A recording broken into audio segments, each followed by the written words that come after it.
ఆలయంలోకి వీవీఐపీల ప్రవేశాలపై ఆంక్షలు ఉన్నప్పటికీ లెక్క చేయకుండా ఆలయంలోకి ప్రవర్తించినటువంటి ఇద్దరు బీజేపీ ఎంపీలపై కేసు నమోదైంది. పూజారి ఫిర్యాదు మేరకు ఈ నిర్ణయం తీసుకున్నట్లుగా పోలీసులు తెలిపారు. ఈ ఘటన జార్ఖండ్లో చోటు చేసుకుంది. నిషికాంత్ దూబే, మనోజ్ తివారీలపై కేసు బుక్ అయింది. శ్రావణ మాసం ప్రారంభమైన నేపథ్యంలో దేవగఢ్లోని బాబా వైద్యనాథ్ గుడికి భక్తులు పెద్ద సంఖ్యలో వస్తూ ఉండడంతో ప్రముఖుల ప్రవేశాలను నిలిపివేశారు.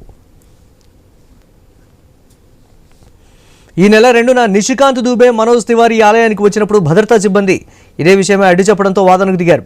అక్కడితో ఆగకుండా బలవంతంగా లోపలికి వెళ్లారు. గర్భగుడిలోకి ప్రవేశించి పూజలు కూడా నిర్వహించారు. దీంతో గుడిలోని భక్తులు భయాందోళనకు గురయ్యారు.